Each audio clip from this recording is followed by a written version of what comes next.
me something. Oh crap. What the hell should you play to impress someone? Some bass shredder licks ought to do it, right? Wrong. Normal people are immune to the charms of extreme shreds. So you try learning a bass line from a popular song. That ought to do it, right? But most bass lines that work great in the song sound really boring by themselves. So what the hell should you play? That's a good question, and I went on a mission to find out. First, I made a gigantic list of the most popular Play Me Something riffs, pulling from forums, Reddit, and real life. Then I recruited a bunch of normal people, non-musicians of different ages and backgrounds, to listen to dozens and dozens of riffs and rate which ones they actually found impressive. Out of all those riffs, there were 7 the normies just couldn't get enough of.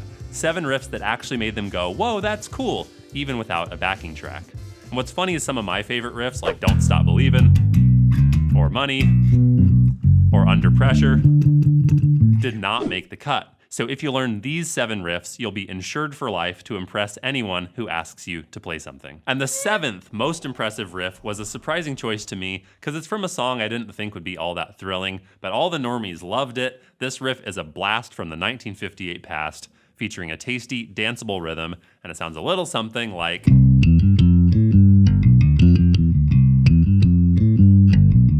This riff seems easy enough, but if you don't get this not-so-subtle detail right, it won't actually be impressive, you'll be disappointed in this video not giving you results, and you'll unsubscribe, and I'll be out on the streets. It sounds bad, right? That's because no matter what you're playing, if you want to impress, you gotta sound confident. You don't actually have to be confident, you just have to sound confident. And the best way to project confidence to your listener is to play with solid rhythm.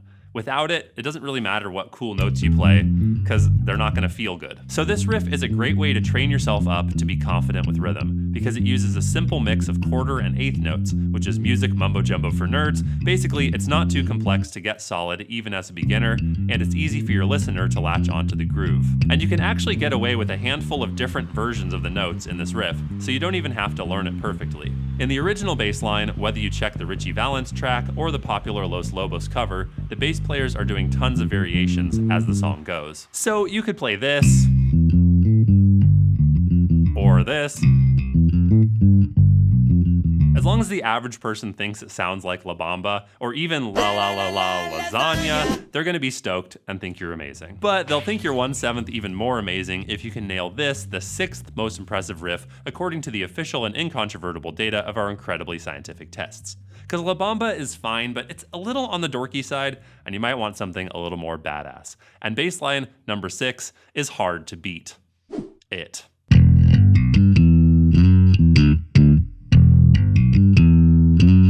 But it takes more than just playing the notes and rhythms of the riff to actually impress someone. Can you tell what's going wrong here?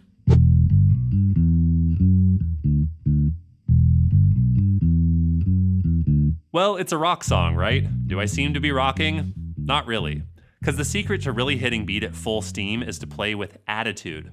And most teachers would just say that and then expect you to go figure out what it means, but there are 2 measurable ways that you can sell the attitude of this riff. First, you gotta nail that saucy bass slide, which is covered in the free tab in the description. Oh, and who left that like button down there? And second is something even pro musicians who don't really play rock tend to get wrong, which is you gotta dig in and hit hard. When you hit the strings with more intensity, you subtly change the sound of the notes and you fill in that attitude that we call rock. So if you really want to impress someone with this, you gotta slam that open E, wake them the fuck up, and then hit the rest of the notes with serious juice.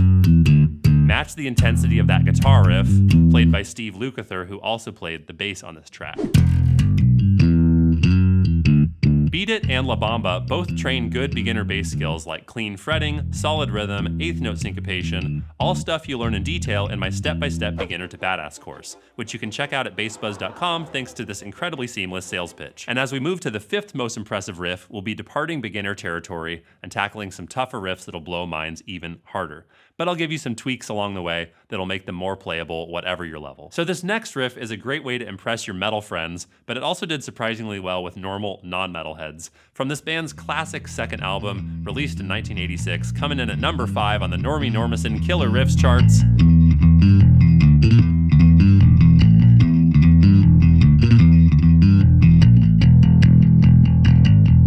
Okay, I have to stop. It's too much fun.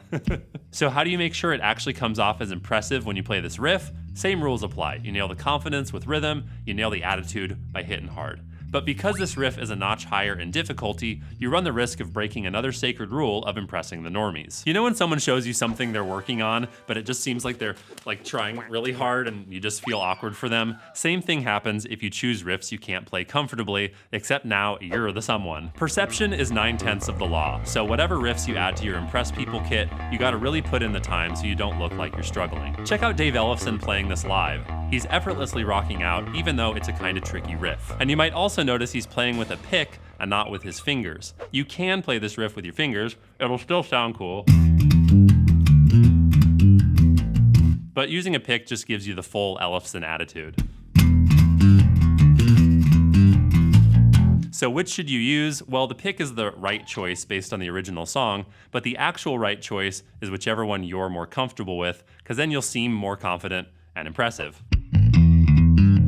But staying in your comfort zone doesn't mean you have to stick to boring, basic riffs. You can also modify more advanced riffs for your current level. Like in Peace Sells, I think we can all agree the hardest part are those little quick notes halfway through. But you can actually get away with simplifying that bit like this. And you'll still convince Normie Normison that you're a god of metal. You know, when I was guessing which riffs people would find most impressive, I assumed there'd be a lot of sing-along riffs in the mix, because people love a good sing-along. They love a big chorus they can sing with, like, don't stop believing. Like, I thought that was gonna totally smash, and I really hoped it would, because it's unironically one of my favorite songs, but it actually didn't do that well compared to more active, bass-heavy riffs. Like the next riff up, the fourth most impressive Play Me Something riff, comes from a section of the song with no lyrics. The riff itself's not even particularly singable, but it works because it's a familiar bass-heavy song from a famous band known around the world.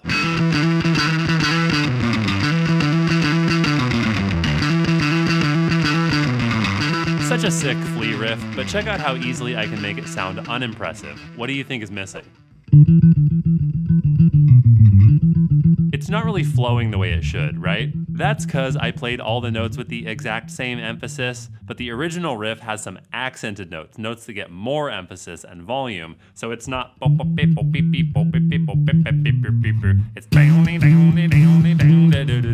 and you feel those highlighted moments that pull you along as a listener. Those accents, which are created with a mix of hammer-ons and just raw plucking volume, are an important part of sounding confident when you play this riff, but there is a bit of a magic trick you can do to sound more confident and badass when playing this without actually playing any better, and it turns this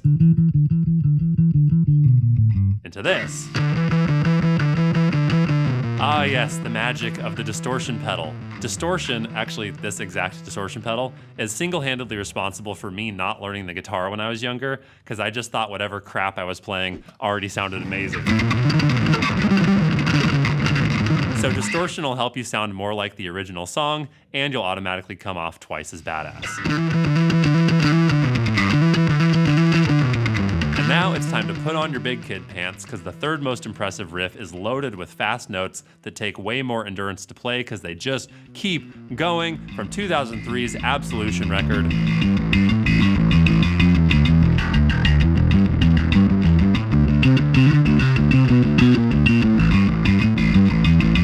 By the power of not playing things very well, you could easily start this riff thinking your friend will be blown away, and somehow by the end of it, they're falling asleep. So what's going on here? Well, back at La Bamba, we talked about how important it is to nail rhythm so that you project confidence. Well, there's another way to screw up an impressive riff, actually slowing down while you play. If we analyze what I just played, all the notes were the right rhythm in relation to each other, but the pulse, the tempo, was slowing down gradually. And you can imagine why this would happen on this riff, because Chris Wolstenholme plays an insane note barrage for multiple minutes, and as your plucking and fretting muscles get fatigued, you'll tend to slow down unconsciously to try to recover strength. Even just playing through this riff once, you can get burnt out if you're not fully prepared. Luckily, there are a couple tricks to avoid this. First of all, make sure you start at a doable tempo. Even if it's a little slower than the original,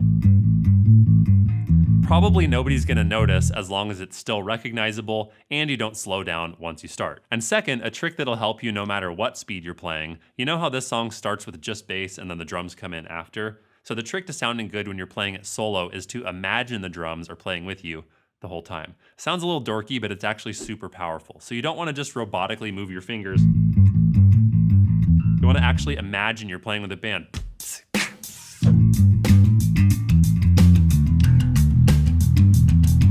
Seriously, try this next time you're playing anything and you will magically keep better time.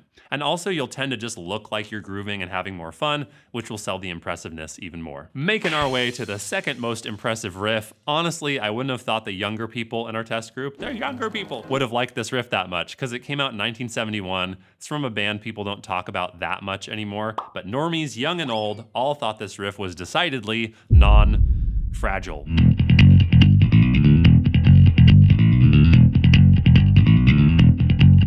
Yes, this riff is the bee's knees, but man, have I heard it played badly so many times. Many of them by me. Like, does this sound impressive to you? Probably won't sound impressive to anyone else either.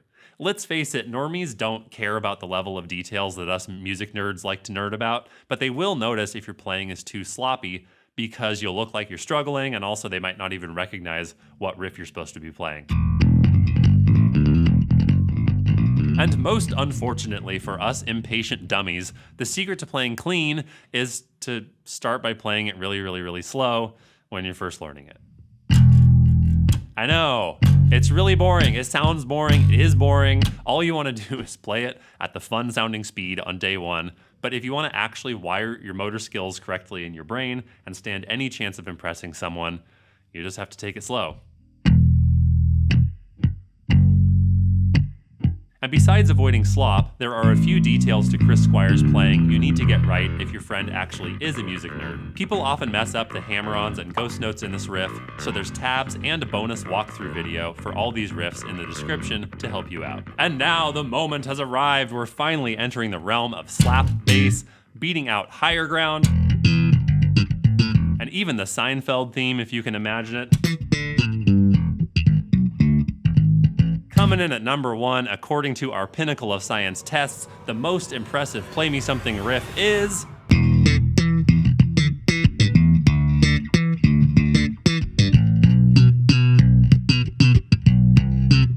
Oh, Can't Stop. Yes, Chili Peppers again. What can I say? People love their Chili Peppers. But this riff is gonna sound like trash if you don't get your slap technique together. Specifically, it's gonna sound like this.